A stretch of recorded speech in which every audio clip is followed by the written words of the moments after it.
Baiklah, pada kesempatan di bulan Ramadan ini, kita akan bahas secara bersama dengan Prof. JM Muslimin terkait dengan pertengkaran suami istri di dalam bulan Ramadan.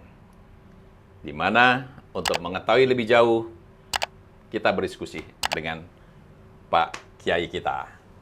Hai Pak Kiai. Baik. Ini banyak nih sekarang nih kejadian di masyarakat nih Pak Kiai ini. Ya. Suami istri tadinya rukun, tadinya bahagia, begitu ya. Kemudian ada satu kasus yang terlibat, itu banyak kasus lah. Dalam ini misalnya kasusnya itu sekarang terus terang aja Pak Kiai. Ada kasus judol, ada kasus juga uang goib, menimbulkan keretakan rumah tangga di antara suami tersebut ya. Pertengkaran yang terjadi, kemudian terbawa ke dalam bulan Ramadan ini, ke dalam bulan puasa ini, puasa yang dilakukan oleh mereka ini, suami dan istri tadi, batal nggak sih? Ini masalah utamanya adalah ketika kita berada di bulan Ramadan, fala yarfuth wala yaskhab, tidak boleh mengumpat, tidak boleh mengata-ngatai dengan kata kasar. Nah, pertengkaran ini saya yakin ini bukan soal perselisihan dalam arti biasa, tapi kalau melibatkan emosi, kemudian saling mengumpat, saling menghujat, itu dengan sendirinya puasanya sudah dipertanyakan. Kalau seandainya memang mereka melakukan hal-hal itu. Tapi kalau perselisihan dalam arti beda pendapat, ya, misal suaminya ingin menyekolahkan anaknya di sekolah A, tapi istrinya ingin menyekolahkan di sekolah B, itu kan beda pendapat. Ya. Nah, maka itu tidak termasuk kategori yarfuth tadi, ya, tidak masuk kategori mengumpat, mendamprat dan seterusnya tadi ya. Nah, itu tidak ada masalah. Atau beda pendapat yang lain yang berkeadaban gitu ya. Nah, kan bisa saja suatu saat ada hal-hal tertentu yang miskomunikasi atau disharmoni begitu ya, tetapi tidak diungkapkan dengan cara-cara dalam tanda petik cara-cara yang primitif gitu ya. Nah, maka itu sebenarnya berkeadaban karena ada perbedaan-perbedaan. Manusia kadang punya on and off ya. Kadang dalam posisi oke, tapi kadang juga dalam posisi yang emosional.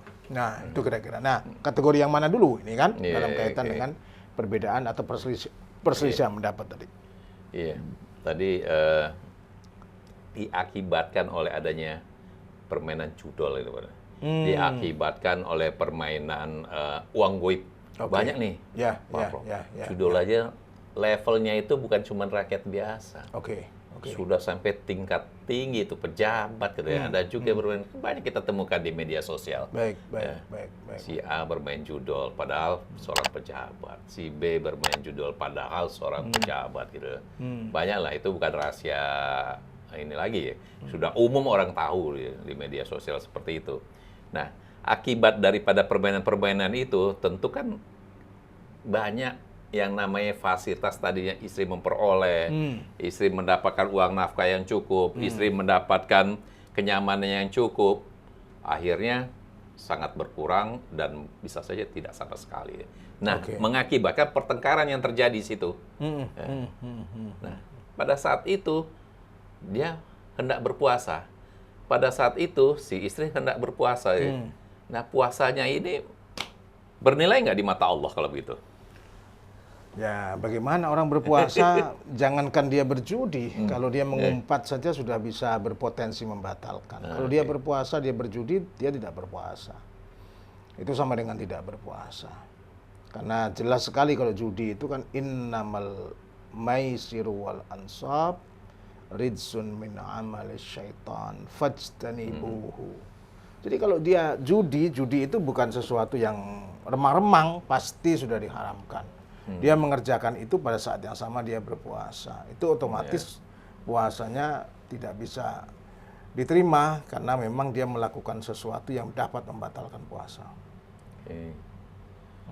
Terus pertengkaran yang terjadi tadi terkait dengan, kan kita juga dalam puasa selain mendapatkan keberkahan Allah, mengharap juga pahala yang berlimpah gitu ya. Ya, baik, baik. Terus baik. ukuran pahalanya buat yang bertengkar tadi untuk suami istri itu Ya, gimana itu Pak? lagi-lagi pertengkaran itu apakah beda pandangan atau pertengkaran itu dilakukan dengan cara-cara yang kita sebut cara-cara tidak berkeadaban, ya, atau bagaimana gitu ya.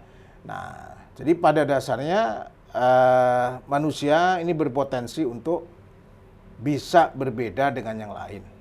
Termasuk suami berbeda dengan istri, istri berbeda dengan suami. Tapi pertengkaran yang dimaksud ini apakah pertengkaran maksudnya menjelang perpisahan atau memutuskan untuk tidak melanjutkan pernikahan, ya, pernikahan mereka akan rusak, Bubar ya, gitu ya, Pak, batal, ya. cerai, begitu, atau bagaimana gitu ya. Nah, jadi karena kaitannya dengan disebut juga kadang-kadang suka disebut dengan shikok namanya ya. Shikok itu ketiadaan harmonitas antara pasangan suami dan istri. Jadi ibaratnya bola, ibaratnya balon, dia sudah pecah, gitu ya. Dia sudah pecah, tetapi belum sepenuhnya terjadi perceraian. Nah, kalau memang pecahnya itu tidak disertai dengan hal-hal yang sifatnya tidak berkeadaban tadi, mengumpat, kemudian dan seterusnya, ya, ini sama dengan kita beda pendapat, gitu ya, sama dengan kita merasakan sesuatu yang tidak lagi dalam satu titik poin yang sama, gitu. Nah, jadi meeting of mind di antara suami dan istrinya udah nggak ada. Nah, itu sesuatu yang berbeda sifatnya dengan pertengkaran yang tidak berkeadaban.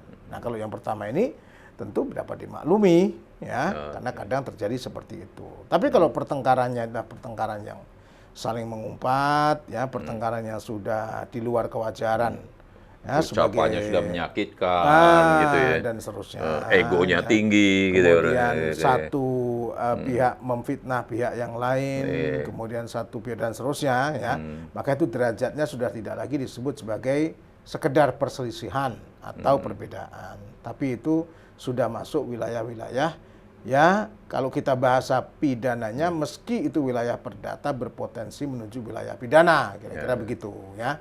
Jadi itu sudah lebih berat kelasnya daripada sekedar perbedaan dan pertengkaran biasa, begitu. Jadi seharusnya bagaimana nih mereka bersikap, si suami istri yang bertengkar tadi, bagaimana dia harus bersikap? Jika pada satu ketika tuh emosinya muncul, ya, di bulan puasa gitu ya. Emosi tadi kan ada yang istilahnya tadi didasarkan ada yang beradab dan tidak beradab gitu ya. Tapi emosi ini terkait dengan yang tidak beradab. Bagaimana mereka bisa meredam ini semua? Ya, harus diingat dalam bulan puasa itu ada istilah dalam hadis Nabi, asyamu junnah. Puasa itu perisai. Jadi kalau kita mengibaratkan emosi kita datang itu seperti serangan, maka dengan puasa itu kita harusnya memperkuat perisai dan akhirnya serangan itu akan mental. Nah, jadi kalau orang-orang yang berpuasa sebenarnya adalah orang-orang yang mampu untuk menahan serangan karena ia punya perisai gitu. Nah, jadi puasa yang tidak punya perisai itu puasa yang tidak bisa menahan serangan. Nah, kalau seperti itu jelas puasanya puasa yang lemah gitu kualitasnya gitu. Lalu yang pertanyaan terakhir nih Pak Prof. Suami istri tersebut pada saat yang sedang bertengkar tadi ya, kan ini belum apa namanya, katakan dia ingin berpuasa gitu ya. Apa yang harus dia lakukan gitu? Yang tadi bertengkar dan sebagainya. Cukup nggak dengan dia berdamai, dia saling memaafkan begitu ya. Kemudian baru memasuki bulan puasa, memasuki puasa gitu ya. Atau mungkin sudah berjalan puasanya, tetapi dia menyadari bahwa oh ya, ini tidak baik karena ini adalah bulan suci gitu. Cukup dia istilahnya. Jadi jangankan pertengkaran. Perang yang saling membunuh saja ada istilah jeda kemanusiaan. Jeda kemanusiaan itu artinya ya ceasefire. Damai dululah sambil bernegosiasi. Gimana sebenarnya jalan keluarnya ini? Sampai kapan kita akan berperang? Sampai tewas semua tentara atau bagaimana? Nah, maka coba berikan jeda dulu, supaya bisa saling bernegosiasi. Nah, keluarga pun pada dasarnya begitu. Bahkan Al-Quran menjelaskan dalam salah satu ayat, fab'athu hakamam min ahlihi wa hakamam min ahliha. Coba disuruh mengutus dari pihak laki-laki satu utusan, dari pihak perempuan satu utusan, delegasi. Untuk kalau tidak mau bertemu langsung pasangan yang sedang berkonflik, laki mengutus siapa, perempuan mengutus siapa untuk mewakili dirinya dalam rangka menemukan titik temu. Nah, Ramadan mungkin semangatnya semangat rekonsiliasi.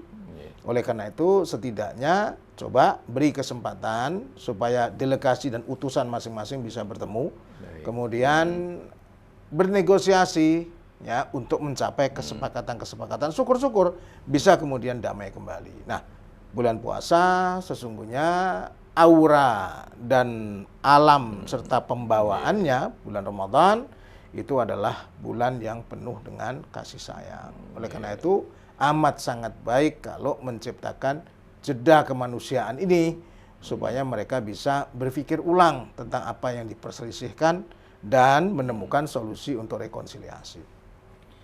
Alhamdulillah Pak Prof, terima kasih. Pak Kiai, terima kasih. Pada kesempatan sore ini kita sudah bisa mendiskusikan terkait dengan pertengkaran suami istri dan cara mengatasinya dalam bulan puasa ini. Berdamailah, jedalah kira-kira begitu.